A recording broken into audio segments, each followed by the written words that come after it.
El balance indudablemente es positivo, va dentro de la propuesta que hicimos en la campaña electoral.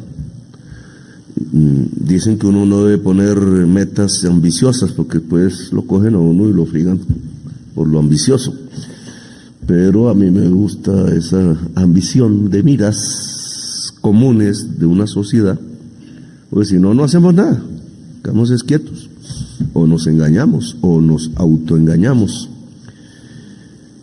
Y hemos llegado al punto 6.7, según las estadísticas, millones de visitantes que llegan de afuera al país, pero yo hablé de 12, entonces todavía falta la mitad. Entonces vamos es por la mitad del camino, no necesariamente se va a cumplir el año entrante porque es un proceso, pero este año no se puede detener y cada vez es más difícil, porque en la medida en que se va encaramando, se va subiendo la cuesta, los siguientes pasos son cada vez más difíciles, más complejos, y hay una serie de problemas que van apareciendo en el camino que antes no eran tan evidentes. Y no podría hacer todo el listado de problemas que van apareciendo. Desde el punto de vista de la economía nacional, lo propuesto por el proyecto político que quise presentarle al país, que ganó su voto mayoritario, es un cambio de modelo económico. No es lo mismo un cambio de relaciones sociales históricas de producción, que no lo propuse, pero hay que hacer y varias. Por ejemplo, tenemos que salir del feudalismo que hay todavía en la tierra, sobre todo, y tenemos que salir de raquitismos, incluso financieros, que están ahogando las posibilidades de crecimiento de Colombia. Tenemos que salir de visiones del crecimiento que son absurdamente depredadoras, y ahí donde he afincado la idea de un cambio de modelo antes que de relaciones sociales de producción. Los estudiantes de economía saben a qué me refiero con relaciones sociales de producción. La economía es histórica y hay formas diferentes de producir a través de la historia, que cambian además las líneas de conducción tecnológica, y hoy estamos ante rupturas mundiales que tenemos que saber aprender, tratar de interpretar bien, que no esas rupturas nos van a golpear durísimo.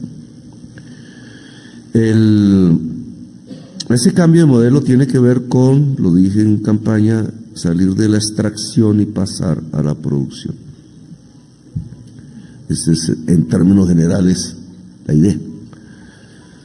Porque la extracción no da empleo. La extracción es sacar debajo de la tierra, en algunos casos, lo que ya está ahí. Simplemente es abrir un hueco y sacarlo. Puede haber extractivismos de otro tipo. Pero la extracción, por definición, es de recursos no renovables.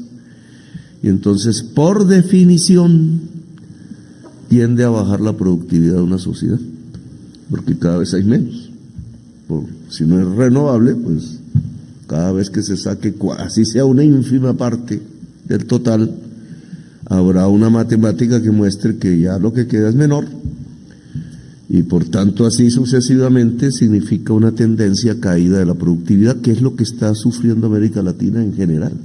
No es un problema solamente colombiano, a diferencia de las demás regiones del mundo. Cuando eso pasa en una región y los demás se comportan de manera diferente, los equivocados somos nosotros. Porque Estados Unidos y el mundo europeo, digamos, el mundo del desarrollo tradicional, que empieza a variar también en el mundo, cambios de paradigma, pues tienen altas tasas de productividad, estancadas. Países como, digamos, la América Latina tienen bajas tasas de productividad. Colombia la más baja de la OCDE. Tiene la jornada más alta de la OCDE en horas, se miden semanalmente ahí, y tiene la tasa más baja de productividad de la OCDE. Eso no es un azar. Somos muy bajos productivamente porque somos, y el empresariado aprendió a ello, extensivos en la jornada electoral. No estoy preparándome para ninguna elección. En la jornada laboral. Es lo que pasaba en la Inglaterra del siglo XIX. Extender la jornada para ganar más, pero eso desestimula la productividad, porque el capitalismo de hoy gana es por productividad, no por extensión de la jornada. Bueno, no me voy a meter ahí. Simplemente quiero mencionar que estamos teniendo un éxito en ese cambio de modelo, con bajas cifras aún para mi gusto de crecimiento, positivas siempre, pero las últimas cifras del DANE que nos entregaron nos muestra básicamente que hay una caída del carbón. Le echarán la culpa a Petro, pero es que el mundo ya no compra carbón. Y entonces, si nosotros nos amarramos a la exportación de carbón, pues vamos, como acabo de decir, a baja productividad, cada vez más baja productividad. El mundo del oriente extremo asiático es un mundo de alta productividad con alto crecimiento de productividad, van a la punta. Mundo europeo gringo, entonces alta productividad, estancamiento. Mundo latinoamericano, baja productividad y estancamiento, lo peor. Y la riqueza nace de la producción, no de la lotería, ni de loterías raras, oscuras. No, oscuras. La riqueza nace de la producción, y si América Latina está con bajas tasas de productividad y estancada, el mundo de la riqueza no es para nosotros hasta este momento. El mundo de la riqueza está fluyendo a partir del trabajo y de altas tasas de productividad y de crecimiento de la productividad hacia China y el este asiático. Y bueno, eso ya lo sabemos por la prensa. El mundo europeo y norteamericano estancados. Incluso yo creo, lo dejo ahí con puntos suspensivos, que Trump lleva a un mayor estancamiento porque quiere extraer más. Pero ahí ese no es nuestro país. Este que es nuestro país, entonces tiene que hacer un esfuerzo de cambiar su modelo económico, porque no nos da riqueza. Nos da dólares, sí. Nos da dólares, pero es que la riqueza no es el dinero. Nos lo enseñaron en el primer semestre de economía. La riqueza no es el dinero, la riqueza es el trabajo. Podemos tener masas de dinero sin trabajo y somos pobres. Y eso se convierte automáticamente en ese incremento de precios, inflación, pero no en riqueza. Entonces, ese cambio que proponemos es hacia la producción. Las estadísticas nos muestran, DANE, datos, que la agricultura creció como nunca antes en la historia de Colombia, estadística. 8.1% anual. Es una tasa de crecimiento chino, que se mueve entre 8, 10, llegó hasta 12. Entonces le pusimos a la agricultura una tasa de crecimiento real propio de los países del este asiático. No la habíamos visto en Colombia. Tengo mis temores, porque eso significa muchísima más producción agraria en diversos ramos, que si la institucionalidad agraria del país, que es muy raquítica porque la destruyeron por allá en los años 90, hubiera podido crecer mucho. No es capaz de industrializar, de agroindustrializar, puede empezar a aparecer comida botada a la calle, porque no se puede tramitar ya por las siguientes fases del desarrollo de un mundo agrario alimentario del país. Ese es un temor, espero que no suceda. Pero subimos 8.1% en un mundo intensivo en trabajo, de la producción y por tanto riqueza. Y si nos vamos a la industria, que es la otra producción, agricultura e industria, eso tiene sus intermedios. Ahora es difícil definir qué es industria, porque hay una frontera que antes no existía que lo podemos llamar de los bienes inmateriales. Entonces, un software, ¿qué es un software? ¿Un servicio o una producción? Es un tema interesante, digamos, para discutir, no lo vamos a discutir aquí. Pero si yo quito la industria petroquímica, y lo hago conscientemente, que está en depresión igual que el carbón, entonces mi crecimiento industrial manufacturero no petroquímico es positivo. Ese análisis no me lo hace la prensa, pero este es lo que yo propuse como candidato presidencial.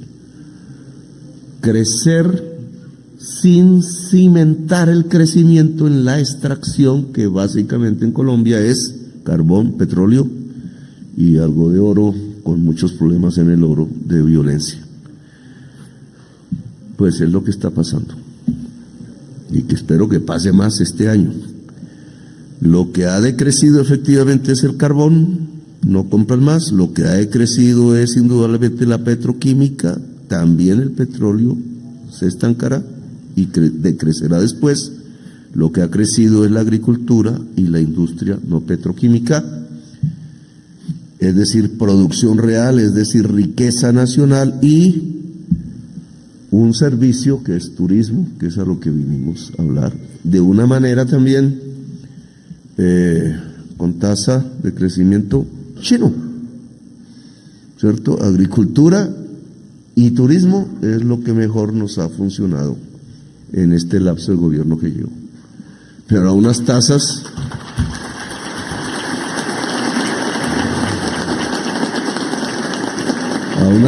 que son ambiciosísimas, tasas reales ya, 8,1 agricultura, 8,5 turismo en términos de recibidos.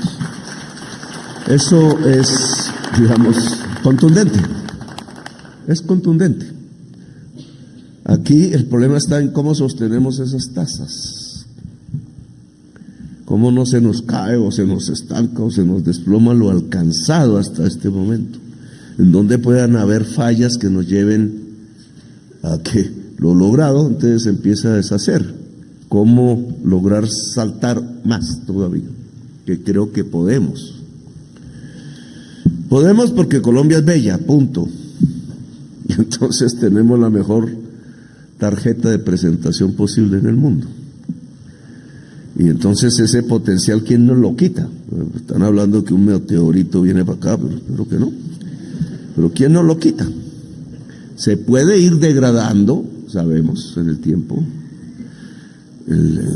La economía puede ser tan depredadora que de la belleza colombiana solo queda un recuerdo. Si somos tontos y volvemos a la extracción y no nos afincamos aquí, como bien creyó, yo creo que somos imitadores de Costa Rica, pero somos muchísimo más poderosos que Costa Rica para desarrollar lo que ellos mismos comenzaron. Y en esa medida aquí hay una opción. Esto reemplaza el carbón, ya lo reemplazó. Esto puede reemplazar el petróleo, no diría las flores son parte del turismo, sino también puede reemplazar el petróleo. Y entonces lo que llamamos la economía carbonizada, yo le digo economía fósil, prácticamente está siendo reemplazada en el corto plazo por el turismo en términos de divisas, de dólares. En términos de puestos de trabajo, no tengo aquí las cifras, pero sería todavía mucho más contundente, porque carbón y petróleo son poco intensivos en trabajo, son huecos, máquinas que sacan lo que hay en los huecos. Hay trabajadores, obviamente, pero su número, que creo llega a 150,000 en todo el país, carbón hay algo más, no logra lo que puede alcanzar la agricultura, lo que puede alcanzar el turismo, porque son intensivos en trabajo, en fuerza de trabajo. Entonces, si el balance se hiciera no en dólares, sino en trabajo, puestos de trabajo, pues todavía es mucho más contundente desde el punto de vista de la positividad de lo que estamos realizando en estos 2 años. Si midiéramos incluso En términos de igualdad, de equidad, llamémoslo así, un indicador, una especie de coeficiente Gini de estas ramas que hemos mencionado, pues también creo que es contundente, porque petróleo y carbón de exportación pertenecen, yo creo que no me alcanzan los dedos de la mano para contar las empresas, son menos que 10. La carbonera es prácticamente una empresa. Y en cambio, si contáramos cuántas empresas y negocios se mueven alrededor de la agricultura y del turismo, pues las cifras se multiplican como por 1000. 115,000 creo que es el número de unidades empresariales que pueden ser individuales que se mueven alrededor del turismo. Estamos hablando, mientras hay una empresa en carbón o dos, mientras hay de 5 a 10 en petróleo exportando, aquí estamos hablando ya de 115,000 unidades productivas en turismo. Eso significa democratizar la riqueza, un tema que no se puede dejar a un lado porque somos el país más desigual socialmente del mundo. Y democratizar la riqueza es construir paz y democracia, tema que extrapolado a todo el país pues es uno de nuestros grandes objetivos. Y así podríamos hacer comparativos de estas cifras, pero me interesa dejar aquí algunas apreciaciones hacia adelante más que hacia atrás. La Policía de Turismo General, le llamamos así tradicionalmente, Policía de Turismo. Antaño era un policía de bolillo, hace mucho tiempo. Está subestimada. Y aquí quiero dejar este planteamiento. Más o menos cuando uno mira en qué se utiliza el ejército, la policía, etcétera, hay un énfasis, sobre todo en el ejército, alrededor de cuidar los tubos del petróleo, los campos de yacimientos, etcétera. Se le considera puntos estratégicos, pero no se considera igual respecto a los sitios de turismo. Y resulta que el turismo ahora es más estratégico que el carbón y que el petróleo. Entonces aquí tiene que haber un cambio de concepción administrativa en la fuerza pública, ministro de Defensa a punto de entrar, que es, sí, ya cuidamos mucha de la infraestructura petrolera y carbonera de Colombia, hay que seguirla cuidando porque todavía hay petróleo y hay carbón, pero hay que ya mirar una transición en el tiempo en donde se prioriza en la zona turística, el cuidado del turista y de los bienes turísticos, que entre otras pueden ser la misma naturaleza, básico, ¿cierto? Entonces aquí hay que hacer un replanteamiento de números, de dineros, de presupuestos, de personas, de entrenamientos, porque aquí el trato humano, no es lo mismo cuidar un tubo que cuidar personas que además son de diferentes culturas, de diferentes lenguas, etcétera. No todos ni los vamos a entender ni los entienden. Entonces, ese es un tema que dejo planteado para el ministro de Defensa y para el general de la Policía, porque hay que hacer un plan concreto al respecto. Turistas que nos atracan o que nos matan, pues va contra nosotros, eso sí, contra Colombia, en el efecto que eso produce, y tenemos que lograr que toda zona de belleza sea una zona de paz. Ese es un punto. Mejorar la calidad del turismo que viene, de la gente que viene, que también eso se mide por calidades. No es lo mismo traer turistas, me disculpan aquí lo que voy a decir, a través de Más 57,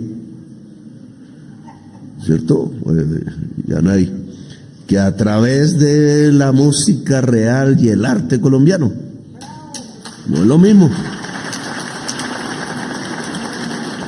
Y entonces, nuestras grandes fortalezas para atraer tiene que ser naturaleza y cultura, no el cuerpo.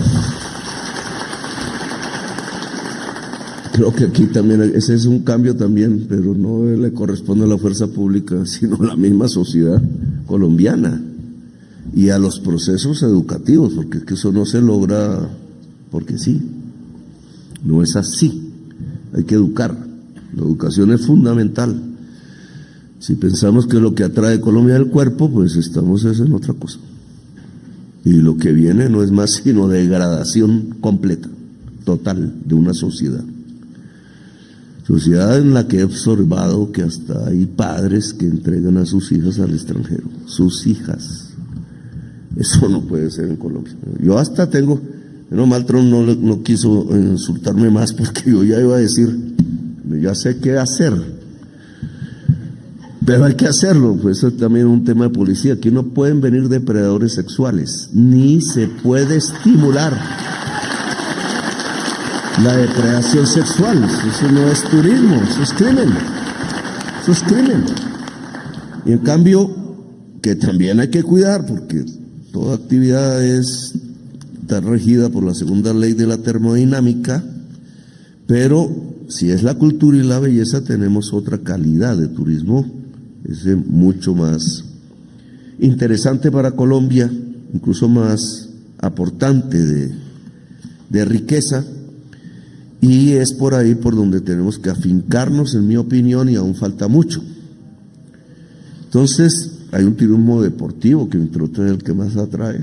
Bueno, hay una serie de temas que yo no he explorado bien, que hay que explorar bien, pero en cultura y en naturaleza, entonces, pues de naturaleza que todos sabemos que es lo que tenemos, el país de la belleza, pero hay una serie de hechos que yo creo que pueden magnificar eso aún más allá de la COP16, que fue creo que nuestra máxima expresión el año pasado, muy buena, que buscó articular naturaleza y cultura en Cali,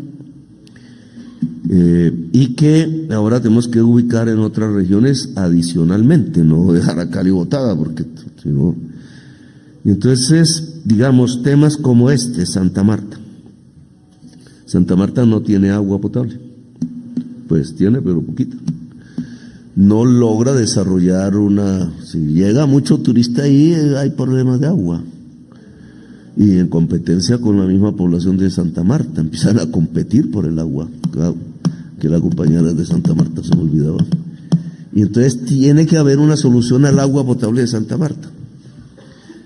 Allá, bueno, la pelea política local que hay allá, fuerte e intensa, pero el gobierno nacional tiene que sacar una solución al problema del agua potable de Santa Marta, y de ahí hacia el norte, más difícil aún, por La Guajira.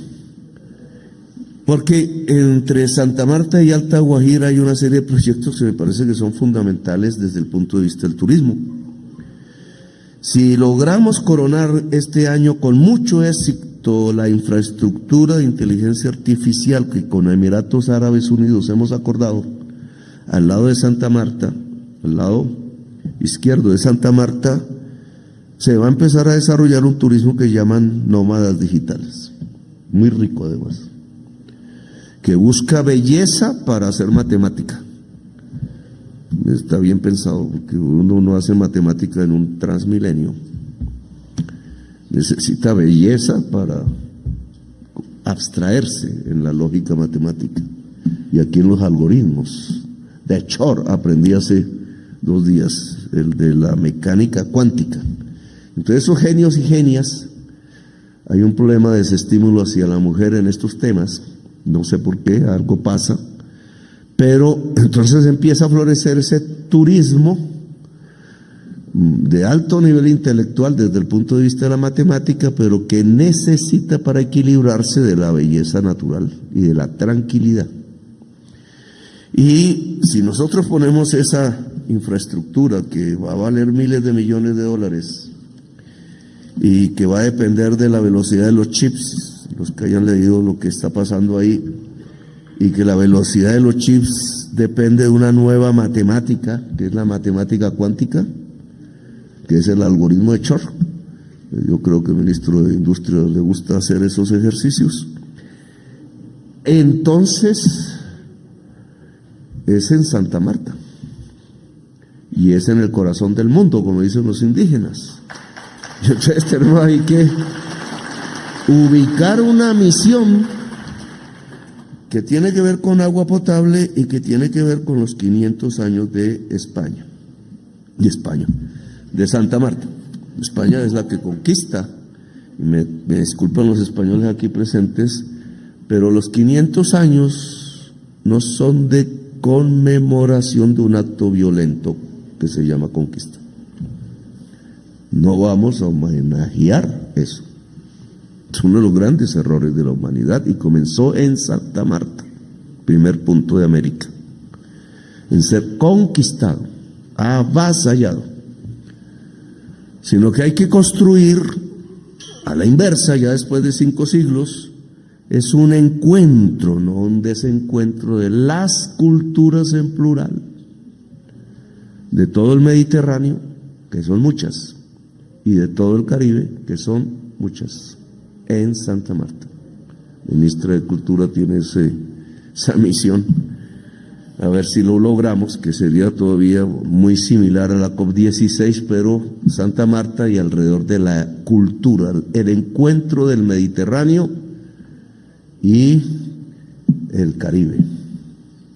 Ya no es la conquista, es el encuentro, y es un mensaje al mundo, y no es de una sola cultura, es de todas las culturas mediterráneas y caribeñas, que además en su articulación, porque Alejo Carpentier escribió mucho de eso, pues es uno de los grandes fogones de la cultura universal.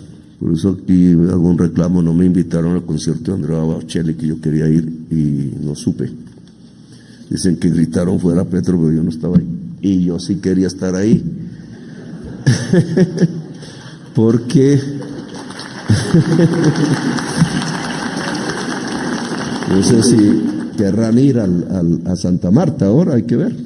Pero entonces aquí sí necesito una gran ayuda, porque el Ministerio de Cultura pues existe, pero ha sido muy chiquito.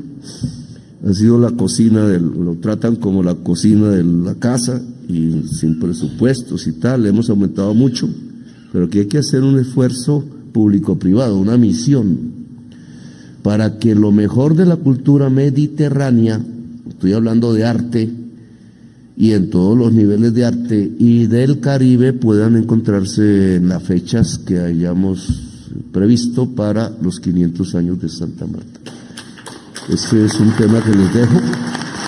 Si logramos proyectar eso bien, visual, audiovisualmente, telemática, etcétera, entonces ahí en Santa Marta empieza a competir con Cartagena y quizás la supere.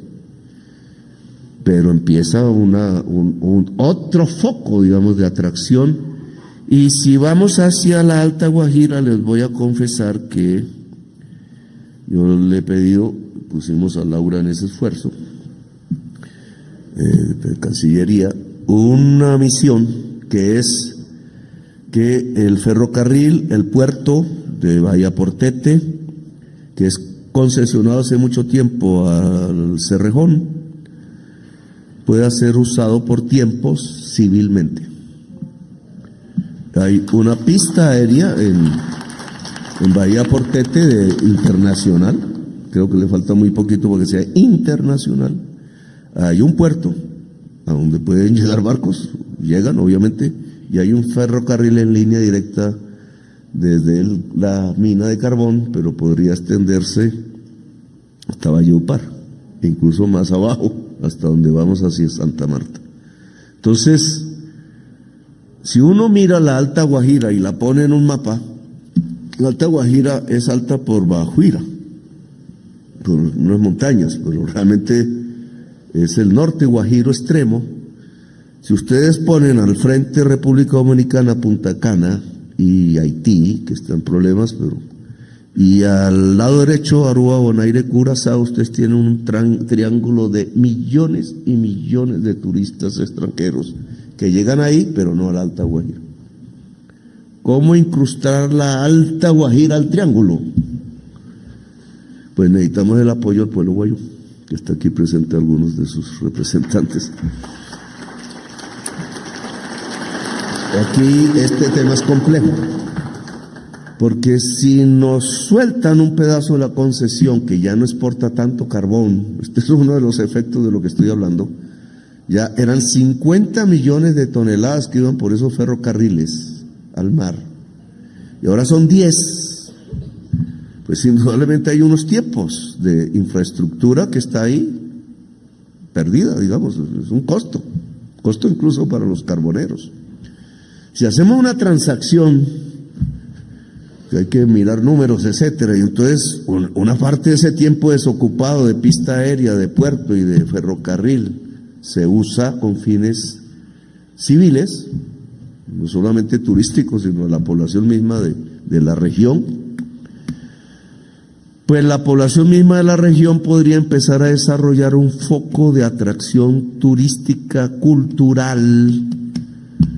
Bueno, no puede ser una Boca Grande, tiene que ser la cultura guayú, encontrándose, siempre se ha encontrado desde hace mucho tiempo con pueblos extranjeros, mirando la belleza de la Alta Guajira, pero sin degradar la cultura.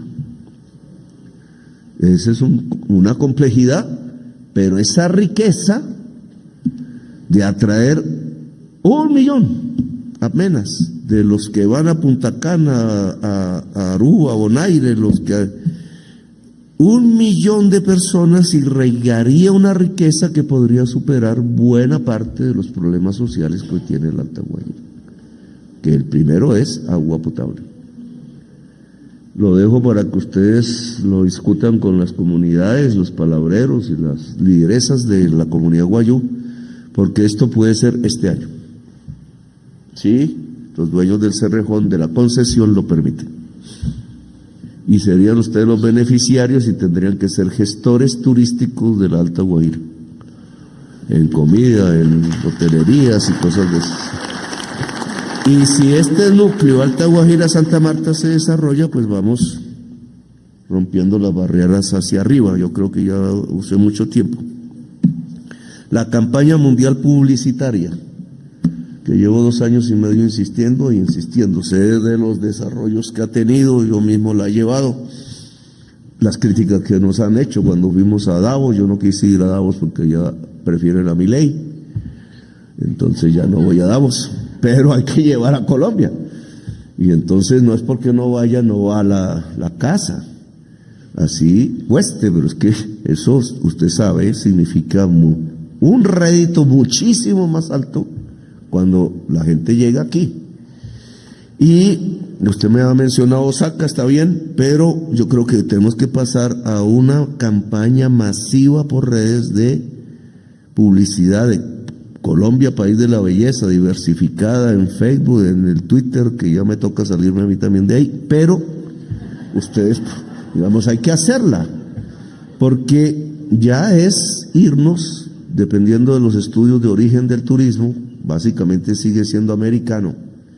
Tenemos que irnos a focos que yo veo, acabo de pasar por Emiratos Árabes Unidos y Qatar, no son muchos, pero sí muy ricos y no tienen árboles, ¿cierto? Pues fuera de algunos, pocos. Colombia tiene que ser un paraíso para cualquier árabe de Qatar o de Emiratos Árabes. Los colombianos se van para Dubái, pero ellos quisieran venir para Colombia. Y entonces, y ya establecimos las aerolíneas y ya hay un contacto entre 2 sociedades. Les voy a comentar una anécdota, ya se me está desocupando el auditorio, pero aquí están los más interesados. Hablé con un intelectual palestino que tiene un centro de estudios sociológicos en Qatar, un palacio, un centro de estudios allá es un palacio, que le da a uno envidia porque es una biblioteca hermosísima. Y estuve más o menos 1 hora y media hablando con él y le hice una pregunta.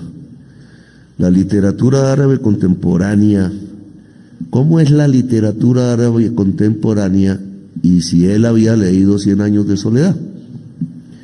Y entonces me contesta, me dice, no, es que la literatura árabe contemporánea tiene como su mayor influenciador a Gabriel García Márquez. Esto me lo dicen en Qatar, no aquí en la embajada, sino en Qatar. Entonces uno dice, pues es que es el colombiano más universal. Y si nosotros no estamos usando, pues ya Netflix nos ayudó, pero hay que hacer más. Si no y por algo Netflix lo hizo, es business. Y esa serie es una embajadora de Colombia que hay que saber. Pero indudablemente lo que me dijo este intelectual da para que sea la cultura lo que más atraiga de Colombia. Estamos enraizados en muchas civilizaciones del mundo, interesadas en lo que esto es.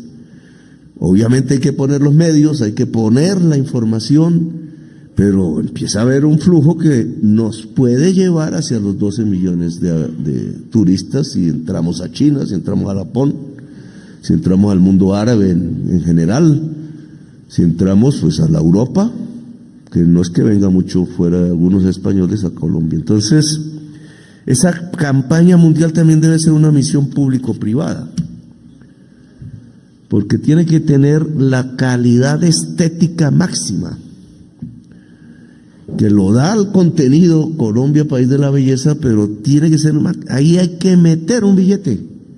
Aquí hablamos ya de 190,000, creo. Sí. Millones de pesos, creo, nuestros, públicos. Sí es así. Pero se puede hacer más. 190,000 nos da más o menos, ¿qué? En dólares. 4,000 millones de dólares. No, más, 40,000. No, tampoco. 190,000 le quitas 3 ceros, entonces son 190 millones de dólares y divides entre 4. Te da 40 y pico millones de dólares. 40 y pico, algo así, 50 millones de dólares. 50 millones de dólares no es nada. Ya cuando salga la presidencia no voy a repetir lo mismo, pero 50 millones de dólares no es nada. Porque ahí sí le cuesta, cada cerito ya es. Pero 50 millones de dólares tengo que hacer una vaca más grande. Pues es la oportunidad para que eso redite, de rédito.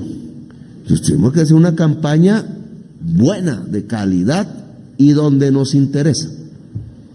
Y las redes son fundamentales, pero esto implica calidad de producción, calidad.